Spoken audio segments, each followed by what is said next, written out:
Congratulations, guys, and welcome to your first lesson in relationship revision. We are now going to dive into Module 1 and Lesson 1, our first lesson. I'm so excited for you guys. And what we're going to discuss is what brings clients to coaching. Now, in this module, we will go over the fundamental lessons to becoming a relationship coach, and it is important to just understand the process of coaching. As guys, you cannot just jump in and start coaching clients without having any knowledge of the fundamentals and the science behind it. So as I stated, in this lesson, we will cover is understanding what would motivate someone to go and see a relationship coach. And by understanding what would drive someone to see you, you can then tailor your advertising. And this will help you find clients much more easily. But before we get started, I want you to just think back to a time when you may have faced some relationship issues. Whether you were in a relationship and faced difficulties, or you may have just wanted to be in a relationship, but you did not know how, or you just struggled to find one. And my question to you is, who did you turn to for advice? Understanding that in the majority of cases, people will seek advice from their friends, maybe their families. Sometimes we even go to our colleagues at work. Now, in spite of the fact that I do believe that the majority of those people are extremely well-intentioned and they truly do want to assist you with your relationship, it's just important to note that they are not professionally trained to handle relationships with that, what we would consider that so natural attitude, especially if they are just well-intentioned or they care for you and that they just want to assist you in any way that they can and they just want your suffering to stop. Now, there will be a natural tendency for them to do what everyone else does, and that is they will just give you advice. Now, it's important to note that when giving advice, we tend to do so based on what we would do in a situation and what we think should be done by the other person. But what is this based on? It's not based on an objective assessment of the facts that are taking place in that relationship. It's based on a subjective, rather emotional opinion of what's going on and what needs to happen. Now, I am sure that you may have experienced this at some point in your life, and I think the most difficult problem is that the more emotional people become, the more they want to help you. However, they just start to become quite subjective, and they take your side throughout the process, and a lot of the times they're going to offer drastic advice. But is this really what you need? It is my belief that every individual is able to find the answers that they need within themselves. I also believe that we all possess the answers to our issues within ourselves, and we are the best people who can know the answers because we are the ones in that relationship, which enables us to know the answers to our own issues.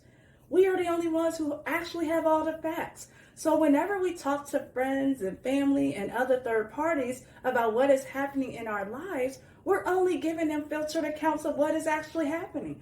We are forgetting some of the essential elements. The bottom line, we're just not giving other people the entire facts. We are only giving our emotional responses to what happened.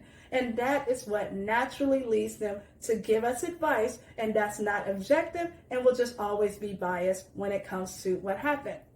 They're going to be emotional, guys. They're going to take out sides. They're going to lack another view, and they just might give us the wrong advice. So just think about it. What would be more useful? I have just included a short video that I want you all to watch. So please pause this lesson and click on that video and then come back so we can go over it. Nicole, I have a very serious problem I need to talk to you about. I just found out Dave and I are expecting a baby. Do you think it is a good idea for me to keep the baby? No, I do not think it is a good idea for you to keep the baby. If you keep this baby, it is going to cause a lot of problems with your daughter Taylor as well as Taylor's dad. Maybe you are right. I will schedule an appointment tomorrow to have this abortion. This must be the right thing to do. I really don't want Dave to leave me. I mean, he never told me this. But my sister felt so strongly about me doing this. I hope she is right about telling me to do this. I wonder how Nicole is doing. It has been over 10 years since I have talked to her. Maybe I should give her a call. No, never mind, I really don't want to speak with her. After listening to her, and then having an abortion, It turns out Dave really wanted to be with me, but because I aborted our child, he was not able to look at me the same. And to be honest, I really wanted to have our baby. I was just scared. I just really wished my sister would have just asked me what I wanted to do. I can't believe I made such a dumb decision.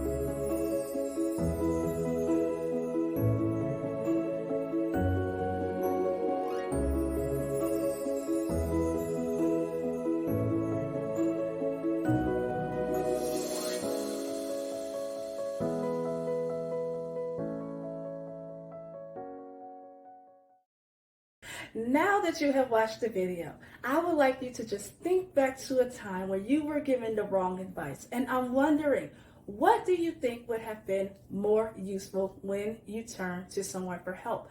What would you have wanted to hear? What would have been the best thing that they could have done for you? What do you think? Now, let's talk about the video. What do you think Nicole could have done differently? Now, in my opinion, she could have just asked Sarah if this was something she really wanted to do. And if so, why? She should have just asked her exploratory questions to help her sister come to her own decision. Now, this is where the relationship coach steps in, because if the answer to any of those questions was something along the lines of, I would have wanted them to ask me questions to clarify what I wanted or how I felt about the situation and where I stood so that I can make an informed decision without relying on their advice or even relying on their opinion. It was based on what I knew was right for me, not what they thought or how they saw the world. And this is what a relationship coach does. This is why we are able to help our clients. We can offer them that space where we help them to assess those answers that they already have that is best for them. We don't tell them what to do. We don't give them advice. We ask them questions that are going to help them clarify what's the best answer for them. So in some of the following lessons, we're going to explore what is the difference between a relationship coach and a relationship counselor. And also, we're going to explore a whole lot more. And of course, again, we are going to see how we can ask these questions and help empower our clients. Now, let's go ahead and go over to the next lesson that's going to cover what skills are needed to become a relationship coach. Bye-bye, guys.